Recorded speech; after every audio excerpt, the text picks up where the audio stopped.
नमस्कार मंडळी, आई कुठे काय करते या मालिकेच्या आजच्या भागात आज आपण बघणार आहोत. सुलेखाताई ह्या अरुंधतीच्या रेस्टॉरंटमध्ये आलेल्या असतात. ते बघून अरुंधतीला खूप आनंद होतो. सुलेखाताई अरुंधतीला म्हणतात की माझ्या अन्नपूर्णेसाठी ही अन्नपूर्णा असं म्हणत अन्नपूर्णेची एक मूर्ती अरुंधतीला त्या देतात. अरुंधतीला खूप आनंद झालेला असतो. अरुंधतीच्या डोळ्यात पाणी आलेलं असतं. सुलेखाताई अरुंधतीला म्हणत असतात की ही देवी कायम तुझ्यासोबत असू दे. अरुंधती म्हणते की हो, मी लगेच ह्या मूर्तीला देवाऱ्यात ठेवते. सुलेखाताई अरुंधतीला म्हणत असतात की अरुंधती, मला खात्री आहे की तू हे रेस्टॉरंट अगदी उत्तमपणे सांभाळशील आणि माझे आशीर्वाद कायम तुझ्या पाठीशी आहे. अरुंधती म्हणते की सुलेखाताई, मला तुमच्या आशीर्वादाची आता खूप गरज आहे आणि अक्षरशः मी धनुष्य पेलायला निघाली आहे. ही खरंच खूप मोठी जबाबदारी आहे आणि हे फक्त रेस्टॉरंट नाही तर मिहीरच्या आईचं स्वप्न आहे. त्यामुळे अगदी हातांची ओंजळ करून मला ते जपायला हवंय. सुलेखाताई अरुंधतीला सांगत असतात की स्वप्न सांभाळण्यासाठी मनात माया आणि मनगटात ताकद असायला हवी असते आणि ह्या दोन्हीही गोष्ट तुझ्याकडे आहे आणि मुख्य म्हणजे तुझ्याकडे आईचं काळीज आहे. मग मला सांग की एक आई दुसऱ्या आईचं स्वप्न का नाही जपू शकणार. नितीन अरुंधतीला म्हणतो की बरं अरुंधती, हे माझ्याकडनं आणि वर्षाकडनं फक्त तुझ्यासाठी.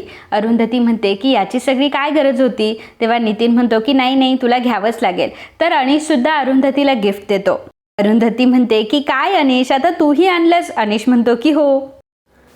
अरुंधती त्यांना म्हणते की बरं तुम्ही बसा ना, मी तुमच्यासाठी काय पाठवू. तेव्हा सुलेखा म्हणते की आता काहीही नको, आम्ही फक्त जाऊन बसतो, रेस्टॉरंट वगैरे बघतो. तर आता सुलेखाताई, नितीन आणि अनिश तिघंही रेस्टॉरंट बघत असतात. ते एका जागेवर बसलेले असतात. आता त्याच वेळी आप्पा, कांचन, अनघा, आरोही आणि यश तिथे आलेले असतात. अरुंधतीला ते बघून खूप आनंद होतो. आप्पा आता अरुंधतीला एक गिफ्ट देतात आणि म्हणतात की अरुंधती, आमच्या सगळ्याकडून हे तुझ्यासाठी. अरुंधतीला खूप आनंद झालेला असतो की तिच्या घरचे लोक आज तिच्यासोबत असतात.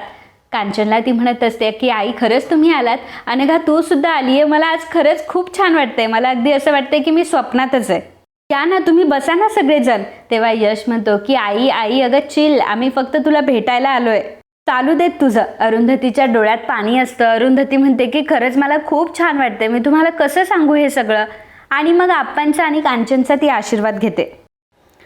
अरुंधती म्हणते की थांबा आप्पा, मी तुम्हाला सगळ्यांची ओळख करून देते. असं म्हणत रेस्टॉरंटच्या मॅनेजरशी आणि सगळ्या स्टाफसोबत अरुंधतीने तिच्या घरच्यांची ओळख करून दिलेली असते. सोबतच अरुंधती तिच्या घरच्यांचीच म्हणजेच अनघा, आप्पा, कांचन, यश, आरोहीची सुद्धा स्टाफला ओळख करून देते. सोबतच सुलेखाताई, नितीन आणि अनिशची सुद्धा तिने ओळख करून दिलेली असते. ती सर्वांना सांगत असते की आज माझा रेस्टॉरंटचा पहिला दिवस आहे ना, म्हणून सगळेजण मला भेटायला आलेत. आप्पा सुद्धा आता सुलेखाताईंकडे येतात. सगळेजण तिथे आलेले असतात. आप्पा सुलेखाताईंना म्हणतात की बरं सुलेखाताई, कशा आहात, खूप दिवसानंतर आपली भेट झाली. सुलेखाताई म्हणते की अहो मी बरी आहे, पण तुम्ही कसे आहात. तेव्हा आप्पा म्हणतात की आम्ही देखील छान आहोत. कांचन बसलेली असते. सुलेखाताई कांचनची चौकशी करत असते. कांचनला ती म्हणत असते की कांचनताई, तुम्ही कशा आहात आणि गुडघे काय म्हणताय तुमचे. कांचन म्हणते की काही नाही हो, चालायचंच. आता अरुंधती फार कौतुकाने त्यांच्याकडे बघत असते. अरुंधती फार कौतुकाने कांचनकडे, सुलेखाकडे बघत असते आणि तिच्या डोळ्यात नकळत पाणी येतं. कुठेतरी आशूला सुद्धा ती मिस करत असते. या सगळ्यांमध्ये एक गोष्ट कमी असते, ती म्हणजे फक्त आणि फक्त आशुतोष असतो. आज अरुंधतीचं कौतुक करण्यासाठी आशुतोष तिथे आलेला नसतो. या गोष्टीचं अरुंधतीला फार वाईट वाटत असतं. नकळत तिचे डोळे पाणावलेले असतात. ते बघून अनघा म्हणते की काय ग ताई, काय झालं, तुझे डोळे पाणावलेत. तेव्हा अरुंधती म्हणते की नाही ग, काहीतरी कचरा वगैरे गेला असेल. अनघा विचारते की अगं ताई काय झालंय. तेव्हा अरुंधती म्हणते की काही नाही ग, आज माझा रेस्टॉरंटचा पहिला दिवस आहे म्हणून तुम्ही सर्वजण मला भेटायला आला. पण ईशा आणि अभिला यावंसं नाही वाटलं का ग. तेव्हा आरोही म्हणत असते की आई, तुम्ही नका काळजी करू, एक ना एक दिवस ते नक्कीच तुमच्याकडे येतील. इकडे अनिरुद्ध हा अभिला म्हणत असतो की अभि, अरे जरा विचार करून बोलत जा, आज आपली पोलखोल झाली असती. आणि आईसमोर काय म्हटलंस तू की बाबांना डॉक्टरकडे न्यायची गरज नाही म्हणून, आणि ते अगदी ठणठणीत आहे. तेव्हा अभि म्हणतो की अगं चुकून निघालं माझ्याकडनं, परंतु नंतर मी म्हटलो ना की सगळं काही ठीक आहे म्हणून, आणि काळजी करू नका, कोणाला काही कळलं नाहीये. अनिरुद्ध म्हणतो की असं तुला वाटतंय. अरे आप्पांना नक्कीच डाऊट आला असणार, म्हणून तर आप्पांनी माझ्याकडनं रिपोर्ट्स मागितले. अभि हा अनिरुद्धला म्हणत असतो की तुम्ही काळजी करू नका, मी सगळं मॅनेज केले, तुम्ही उगाचच टेन्शन घेताय. अंजना म्हणते की अभि, मॅनेजबद्दल मला काही तू सांगू नकोस हा, यापुढे मला अजिबात कुठला घोळ नकोय. प्लीज जरा विचार करून बोलत जा. आणि त्या अरुंधतीला जर कळलं ना की अनिरुद्धने हार्ट अटॅकचं नाटक केलं होतं तर मग झालंच, आमच्याबरोबर तुला देखील घराबाहेर काढेल ती. आता ही गोष्ट नेमकी ईशाने ऐकलेली असते. ईशाला समजलेलं असतं की याचा अर्थ बाबांना हार्ट अटॅक आलाच नाही आणि ह्या सगळ्यांनी मिळून नाटक केलंय. ईशा म्हणते की याचा अर्थ बाबांना हार्ट अटॅक आलाच नव्हता का? ईशाला तिथे बघून सर्वांना धक्का बसतो. ईशा अनिरुद्धकडे येते आणि म्हणते की बाबा हो, मला तुमची किती काळजी वाटत होती, तुम्ही मला तरी सांगायचंत ना. संजना म्हणते की ह्या अशा गोष्टी ना हातात भोंगा घेऊन सांगायच्या नसतात आणि तुझ्यासारख्या मुलीला तर अजिबातच नाही. ईशा चिडते आणि म्हणते की माझ्यासारख्या मुलीला म्हणजे नक्की म्हणायचं काय तुला? बाबा हो बघा ना, सर्वजण मलाच का बोलत असतात. मला आतापर्यंत वाटत होतं की तुम्हीच फक्त माझे आहात, परंतु तुम्ही सुद्धा मला काहीच सांगितलं नाही. तुमचंही माझ्यावरचं प्रेम संपलंय का आता? संजना ईशाकडे येते आणि ईशाला म्हणते की अगं बाई, तू लहान आहेस का? आणि तू असे ड्रामा करत असते ना की कोणी मला समजून घेत नाही, बाबा तुमचं माझ्यावर प्रेम नाही का, यामुळे तुला सांगितलं नाही. ईशा म्हणते की ओ हॅलो, याच्यात कुठला ड्रामा नाही आहे. माझ्या बाबांवर खरं प्रेम आहे आणि माझ्या बाबांचंही माझ्यावर आहे. संजना म्हणते की झालं का आता तुझं? आता तोंड बंद ठेवायचं, नाही तर सगळ्यांना सगळं सांगत बसशील. नाहीतर तुझे हे लाडके बाबा आहे ना, त्यांना घर सोडून जावं लागेल. So zip it. ईशा म्हणते की हो ग. तेव्हा संजना म्हणते की हो ग नाही, आता जे काही ऐकलं ना ते इथेच विसरून जायचं, नाहीतर मला खूप मोठं सिक्रेट माहिती असा काहीतरी आणशील तू आणि सगळ्यांना सगळं काही सांगून बसशील. तसंही तुला शो ऑफ करण्याची सवय आहेच. ईशा म्हणते की संजना आंटी प्लीज, तू मला नको शिकवूस की कुठं काय बोलायचं आणि काय नाही, मला ते चांगलंच माहिती आहे. आदर खरं तर तुलाच काही कळत नाही, तर त्या कॉम्पिटिशनमध्ये स्वतःचा एवढा अपमान करून घेतला नसतास तू. अगं सगळ्या जगासमोर पकडली गेली आहेस तू आणि कॅमेऱ्यासमोर कोण चीट करतं? संजना म्हणते की बघितलं अनिरुद्ध, कोणाशी कसं बोलावं, काय वागावं, कसंही काही कळत नाही हिला. ही तर आता मला अक्कल शिकवायला लागली आणि स्वतःला मात्र काडीचीही अक्कल नाही. अरे अनिरुद्ध, तू जर वेळेतच हिला 2 लगावल्या असता ना तर एवढी ॲरोगंट झालीच नसती ही. ईशा म्हणते की काय ग, खरं बोललं तर ॲरोगंट वाटते का मी? स्वतःची पण चूक मान्य कर. संजना आणि ईशामध्ये भांडणं होत असतात तेव्हा अभि म्हणतो की ईशा प्लीज भांडू नकोस. संजना जो काही पॉईंट सांगते तोही लक्षात घे. बाबांना हार्ट अटॅक आला होता हे कोणालाही कळता कामा नये. आजी, आप्पा, यश यापैकी कोणालाही कळता कामा नये, नाही ते त्याचे परिणाम फार वाईट होतील. ईशा म्हणते की अभि दादा प्लीज, मी कोणाला काही सांगणार नाही. आता एवढीशी गोष्ट मला कळत नाही का? हवं तर मी बाबांची शपथ घेते. तेव्हा संजना म्हणते की हां, बाबांची शपथ घ्यायची काही गरज नाही, हवं तर स्वतःची शपथ घे. हां, कारण स्वतःची शपथ तू जेन्युअनली घेशील आणि पाळशील सुद्धा. ईशा म्हणते की संजना आंटी प्लीज, जेवढं तुझं माझ्या बाबांवर प्रेम आहे ना त्याच्यापेक्षा कितीतरी पटीने माझ्या बाबांवर प्रेम आहे. मी बाबांसाठी अगदी काहीही करू शकते आणि मी कोणाला काहीही बोलणार नाही, ट्रस्ट मी. अनिरुद्धचा हात हातात घेत ती म्हणत असते की मला तर बाबा इथेच हवेत. सर्वजण रेस्टॉरंटमध्ये बसलेले असताना यश म्हणत असतो की खरंच आज रेस्टॉरंटमध्ये किती गर्दी होती. तेव्हा अरुंधती म्हणते की हो ना रे, मला सुद्धा माहीत नव्हतं की एवढी गर्दी होते. यश म्हणतो की अगं आई, निम्मे लोक तर तुला भेटायला आणि तुझ्या हातचं खायला आले होते. आरोही म्हणते की यश, मग आता आपली आई सेलिब्रिटी आहे तर. अरुंधती म्हणते की चल ग आरोही. नगा म्हणते की खरंच किती लांबून लांबून लोक येत होते, अक्षरशः काही लोकांनी तर ताईसोबत किती सारे फोटो काढलेत.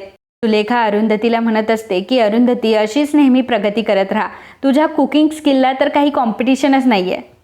तू अगदी अप्रतिम स्वयंपाक बनवते आणि तुझ्या हातचं अप्रतिम जेवण खायला या रेस्टॉरंटमध्ये भरपूर गर्दी होणार आहे.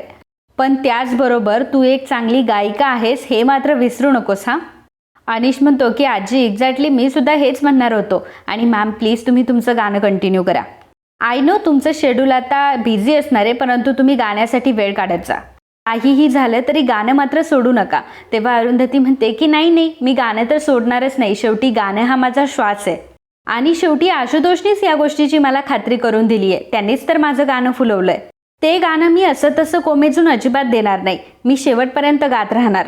नितीन म्हणतो की शेवटी आता गाण्याचा विषय निघालाय तर मी एक सुचवू का? भरपूर असे कॅफेज आहेत की ज्यामध्ये नवीन नवीन सिंगर येतात आणि गाणे म्हणतात. मला असं वाटतं की तुझ्या या रेस्टॉरंटमध्ये कधी कधी यश, अनिश आणि त्यांच्या साथीला तूही गायलीस तर बरं होईल. मला तर असं वाटतं की यामुळे तुझे कस्टमर वाढतीलच आणि सोबतच तुझं गाणं ऐकायला सुद्धा लोक येतील. कांचन म्हणते की आता हे काय नवीन, अरुंधती आता हॉटेलमध्ये गाणार नाही. हां, आप्पा म्हणतात की कांचन अगं असं काय करतेस, ही तर एकदम उत्तम आयडिया आहे. अरुंधती तू काही काळजी करू नको, तू सुरुवात कर. यश म्हणतो की अरे तर ही खूप चांगली कल्पना आहे. अनिश आपण उद्यापासूनच सुरुवात करूया. तेव्हा अनिश म्हणतो की हो चालेल. कांचनला मात्र ती कल्पना अजिबात आवडलेली नसते. तिचा चेहरा जरा वाकडाच झालेला असतो. त्यानंतर सुलेखाताई एकट्यात अरुंधतीला म्हणत असतात की अरुंधती, खरंच खूप धीराची मुलगी आहेस तू. खरं तर मला तुझा किती किती अभिमान वाटतोय तुला काय सांगू. खूपच छान. अरुंधतीच्या डोळ्यात पाणी आलेलं असतं. तर सुलेखाताई अरुंधतीला म्हणत असतात की खरं तर आज माझा आशू असायला हवा होता. आज माझ्या आशूने जर त्याच्या डोळ्याने तुझं हे यश बघितलं असतं ना, तर तुला डोक्यावर घेऊन नाचला असता तो. अरुंधती सुलेखाताईला म्हणत असते, आज मी जे काही आहे ना ते फक्त आणि फक्त आशुतोषमुळे. अहो, त्यांनीच मला मी काय काय करू शकते या गोष्टीची मला जाणीव करून दिली. त्यांनी मला आत्मविश्वास दिला आणि स्वतःच्या पायावर उभं राहायला शिकवलं. नाहीतर मी एवढं सगळं करूच शकले नसते. पदोपदी त्यांची उणीव मला सारखी जाणवत असते. अरुंधती रडत असते. सुलेखाताई म्हणत असतात की तुला खरं सांगू का, मला सुद्धा फार एकटं एकटं वाटतं ग. तेव्हा अरुंधती म्हणते की नाही हा, तुम्ही एकटे अजिबात नाहीये. मी आहे ना तुमच्यासोबत. आपण कायम एकत्रच असणार आहे. आणि आपल्यातलं नातं कधी सासू सुनेचं नव्हतंच. सासू सुनेच्या आधी आपण दोघी मैत्रिणी आहोत एकमेकींच्या. आपली हीच मैत्री आपण जपायला हवी, अजून वाढवायला हवी. सुलेखाताई म्हणतात की म्हणजे नक्की काय करायचं आपण. अरुंधती म्हणते की आपल्या मैत्रीसाठी आपण एक दिवस काढूयात. सुलेखाताई म्हणते की अरे वा. तेव्हा अरुंधती म्हणते की मग ठरलं तर आपण आपल्यासाठी, आपल्या मैत्रीसाठी हप्त्यातला एक दिवस आपण काढायचा. खूप सारं हिंडायचं, फिरायचं, मनसोक्त गप्पा मारायच्या आणि खूप मज्जा करायची आणि पुढच्या आयुष्यासाठी आठवणी गोळा करायच्या. तर इकडे रात्रीची वेळ झालेली असते. हॉटेल आता बंद झालेलं असतं. तर सगळा स्टाफ अरुंधतीकडे येतो. काही पैसे रेस्टॉरंटचे आलेले असतात, ते सगळे पैसे अरुंधतीकडे देतो आणि अरुंधतीला सांगतो की मॅडम, ही कॅश तुमच्याकडेच ठेवा, कारण मिहीर सरच त्यांच्याकडे ही कॅश ठेवायची. अरुंधती म्हणते की अरे बापरे, म्हणजे आता एवढी मोठी कॅश मला माझ्याकडेच ठेवावी लागेल का. तर मॅनेजर म्हणतात की हो. बाकीचा स्टाफ म्हणजे शेफ वगैरे अरुंधतीला म्हणत असतात की आपल्याला नवीन मेनू डिझाईन करायचा आहे, मग याबद्दल तुमचं काय मत आहे. तेव्हा अरुंधती म्हणते की अरे बापरे, म्हणजे मिहीरने तर सगळ्या डिश ठरवलेल्या आहेत ना. मला काही माहीत नाही आहे रे यातलं, म्हणजे मला मिहीरने तसं काही सुचवले नाही आहे, आपण काय करूया. यश म्हणतो की आई, अगं गोंधळून जाऊ नकोस, इथे सगळेजण आहेत ना, सगळेही मदत करतील तुला. स्टाफ म्हणत असतो की अहो मॅडम, तुम्ही ओनर आहात आणि तुम्ही आम्हाला सांगणार आहात, आम्ही कसं काय तुम्हाला सांगायचं. मॅडम, जे काही आहे ना ते आम्हाला तुम्ही पटपट सांगा, कारण आमचे ड्युटी आवर्स आता संपत आले. अरुंधती म्हणते की हो का, सॉरी बरं का, परत दिवस जास्त वेळ तुम्हाला नाही थांबता येणार का, आपण थोडा वेळ ॲडजस्ट केलं असतं. निशा अशोकला सांगते की अशोक, आपल्याकडे जरी ड्युटी आवर्स संपले असेल तरी सुद्धा 1 तास आपण ब्रेकमध्ये घालवतोच, त्यामुळे 1 तास तुला थांबायला काहीच अडचण नाही आहे.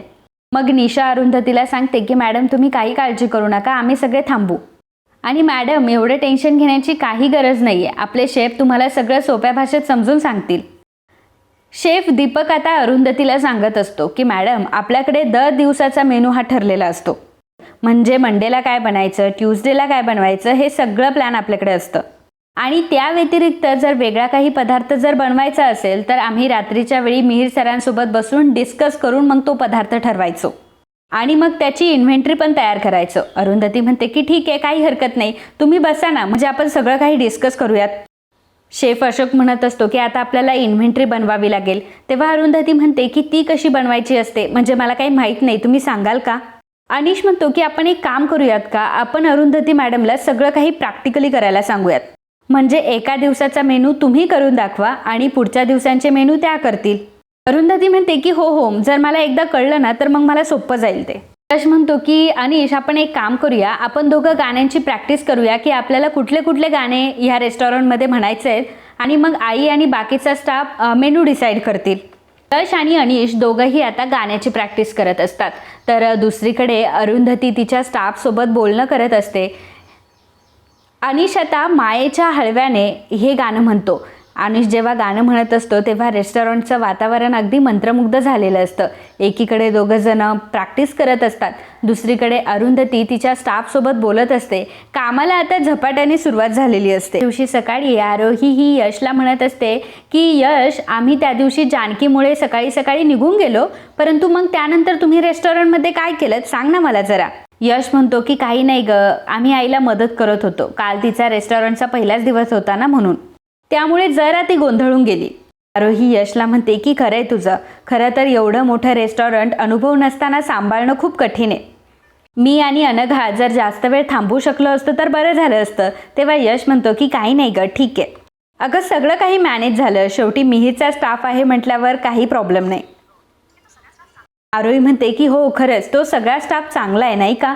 यश म्हणतो की अगं ते स्टाफ नाही आहे, ती तर फॅमिली आहे. सगळे अतिशय छान राहतात तिथे आणि त्यांची कामं सुद्धा व्यवस्थित करतात. यश आरोहीला सांगत असतो की तुला माहिती आहे नितीन सरांनी काल जी आयडिया दिली ना ती मी आणि यश लगेचच इम्प्लिमेंट करणार आहोत. रेस्टॉरंटमध्ये दर सॅटर्डे आणि संडे आम्ही परफॉर्म करणार आहोत आणि आई सुद्धा आम्हाला जॉईन होणार आहे. आरोही म्हणते की अरे वा मस्तच. तेवढ्यातच आभी तिथे आलेला असतो. आभी यशला म्हणतो की यश तू जरा बिझी आहेस का. यश म्हणतो की नाही रे, बोल ना, तुला काय बोलायचं होतं. तेव्हा आभी म्हणतो की अरे रक्षाबंधन जवळ आलंय आणि ईशाला काय गिफ्ट द्यावं याचाच मी विचार करत होतो. तू ईशासाठी काही आणलंय का. तेव्हा यश म्हणतो की नाही मी तर काही अजून आणलं नाहीये, पण ठरवूयात आपण. आभी म्हणतो की मग आपण दोघं मिळून देऊयात का. यश म्हणतो की चालेल, आपण आरोही आणि अनघाला तिच्यासाठी गिफ्ट आणायला पाठवूयात, म्हणजे या दोघी तिच्यासाठी अगदी परफेक्ट गिफ्ट घेऊन येतील. आभी यशला म्हणतो की बरं यश, मला तुला एक गोष्ट विचारायची होती. माझ्या एका मित्राला तुझ्या स्टुडिओमध्ये यायचं होतं. यश म्हणतो की त्याला स्टुडिओमध्ये काय यायचं होतं, म्हणजे काही रेकॉर्डिंग वगैरे करायची आहे का. तेव्हा आभी म्हणतो की नाही असं काही नाही, जनरल यायचं होतं त्याला. यश म्हणतो की चालेल ना, येऊ देत त्याला. आभी तिथून जात असतो तेव्हा यश आभीला थांबवतो. आभीला म्हणतो की आभी मला तुझ्याशी जरा बोलायचंय. आभी म्हणतो की हो बोल ना. यश म्हणतो की आभी, आईच्या रेस्टॉरंटचा काल पहिला दिवस होता. आई खूपच एक्सायटेड होती आणि खरं तर स्वतःच्या जीवावर पहिल्यांदा ती असं काहीतरी करत होती. तिचा आनंद गगनात मावेनासा होता आणि आम्ही खरंच तिच्या आनंदामध्ये सहभागी होण्यासाठी तिला शुभेच्छा देण्यासाठी तिच्याकडे गेलो होतो. आभी म्हणतो की हो मला माहिती आहे तुम्ही गेले होते. यश म्हणतो की फक्त तू आणि ईशा नव्हते तिथे. तुम्ही दोघं का नव्हते रे तिथे. एवढा कसला राग आहे रे तुम्हाला आईबद्दल.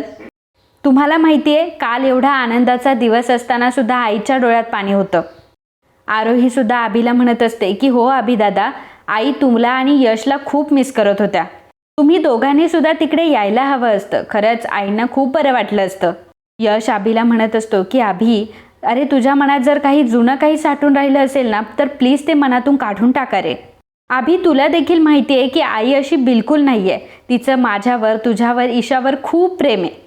फक्त एका गोष्टीचा विचार कर की जर तिचं तुझ्यावर प्रेम नसतं तर तुझ्या अडचणीच्या काळात ती तुझ्यासाठी धावून आली असती का. अरे आभी फक्त एका गोष्टीचा विचार कर की आज जर आई नसती तर तू कुठे असतास आज. ॲक्सिडेंट झाल्यानंतर पहिला फोन तू सुद्धा आईलाच केला होतास ना. कारण आभी अरे तू कितीही नाकारलं आणि कितीही स्वतःला सांगितलं की तू आईला हेट करतो तरी सुद्धा तुझं कुठेतरी आईवर प्रेम आहेच. मग ते प्रेम व्यक्त करायला काय प्रॉब्लेम आहे. तू का वागतोस असं. आई काल तुझी किती वाट बघत होती तुला माहिती आहे. आज आईच्या आयुष्यात कितीतरी वर्षानंतर हा क्षण आलाय. आजपर्यंत आईने खूप सोसलंय, खूप साऱ्या गोष्टी तिने पणाला लावल्यात. आपल्यासाठी खूप सोसलंय, या कुटुंबासाठी खूप सोसलंय.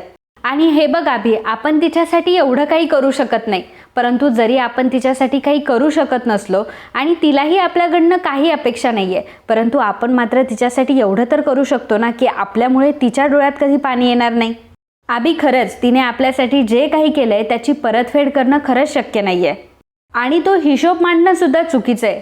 परंतु आपण जर तिच्या चेहऱ्यावर फक्त एक स्माईल आणू शकलो ना तरी ते भरपूर आहे. आभी अरे मी तुला खरंच सांगतोय, अगदी मनापासून सांगतोय की तू प्लीज या सगळ्या गोष्टींचा विचार कर. आईवर तुझा जो काही राग आहे तो आता सोडून दे. शांतपणे ह्या सगळ्या गोष्टींचा विचार कर आणि डिसिजन घे. आणि मला असं वाटतंय की तू एकदा तरी आईच्या रेस्टॉरंटमध्ये जावं आणि आईला तिच्या नवीन आयुष्यासाठी, नवीन रेस्टॉरंटसाठी शुभेच्छा द्याव्यात. खरंच अरे ती खूपच खुश होईल. यश जेव्हा आभीसोबत बोलत असतो तेव्हा आभीच्या डोळ्यात पाणी असतं. आभी एकही शब्द बोलत नाही. आभी फक्त त्याचे डोळे पुसतो आणि तिथून निघून जातो. यश आणि आरोही दोघंही एकमेकांकडे बघत असतात. आरोही यशला बळ देत असते. यशला ती म्हणत असते की यश, आपला आभीदादा नक्की एक दिवशी बदलेल बघ. जेव्हा त्याला स्वतःलाच रिअलाइज होईल ना तेव्हा मला खात्री आहे की तो आईंकडे परत येईल आणि आपला अभिदादा आपल्यापासून जास्त वेळ दूर राहू शकत नाही. तो पुन्हा आपल्यामध्ये येणार आहे आणि आपल्यासोबत राहणार आहे. बघ माझा शब्द आहे की तो नक्की आपल्याकडे परत येईल. आरोहीने यशला बळ दिलेलं असतं, यशला साहस दिलेलं असतं, तर यशसुद्धा त्याच दिवसाची वाट बघत असतो की जेव्हा त्याचं पूर्ण कुटुंब त्याच्यासोबत असेल.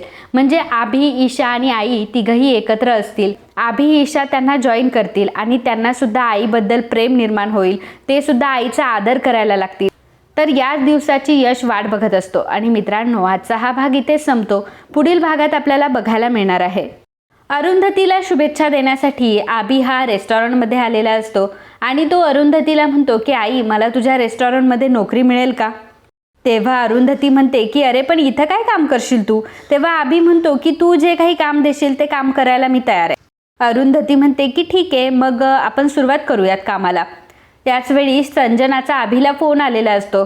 अभि संजनाचा फोन घेतो तर संजना विचारते की अभि तू कुठे आहेस. त्यावर अभि सांगतो की आईच्या रेस्टॉरंटमध्ये. आजपासून मी आईच्या रेस्टॉरंटमध्ये जॉईन होतोय. त्यावर संजना म्हणते की great.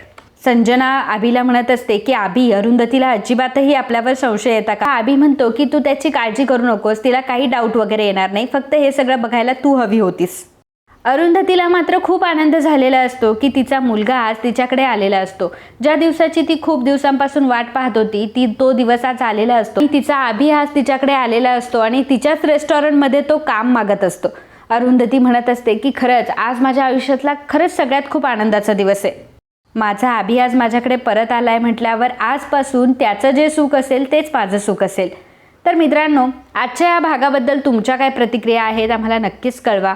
And if you like my video please do subscribe, share and comment. Thank you.